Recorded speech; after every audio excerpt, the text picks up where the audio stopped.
My name is Chris. Today I will talk about everybody knows social media is bad for the society. I will divide my talk into three parts. The first part is physical dangerous perspective, and the second part is mental dangerous perspective, and the last part is social effects. Okay, the first one, physical dangerous perspective. As the rising concern about online security, more and more people realize that their privacy are not secure anymore. The good example is that the Facebook. Since 2014, the company Cambridge Analytica has acquired 50 million Facebook data from the Facebook. They use this Facebook to analyze the user's behavior pattern and the personality traits in order to influence the US president elections. Furthermore, predators. The predators is a good example to explain that social media has physical dangers to the users. There is an example about there is a 28 female that got hurt by a man who she met on the Tinder. This guy has changed her name. This guy has had changed his name once, and he also had a crime background. So apparently, the Tinder could not give this kind of information, but instead of this, there are some selfies and the basic personal information which may be fake.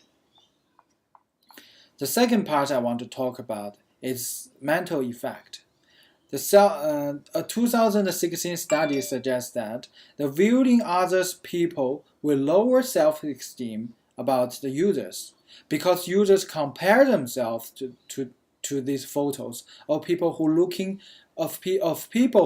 they're very happy. A long-term exposure of such highly ideal representation of peers' lives may cause the jealous and distort the belief that other people have better life and more successful. Therefore, social media may cause lower users' self-esteem. Okay, another thing I want to talk about is addiction. Addiction is a social network addiction could be considered people using social media all the time, such as constantly checking Facebook status updates.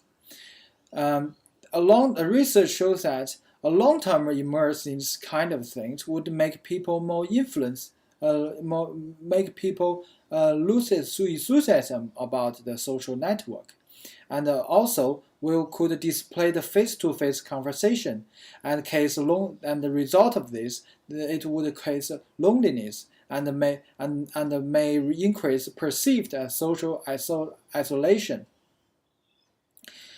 And the last thing I want to talk in this presentation, I want to talk about social effect. In the past, when people personal data would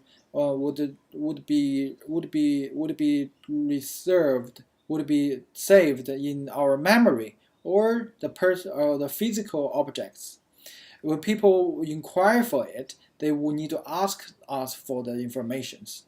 That would cause a real conversation and a real relationship.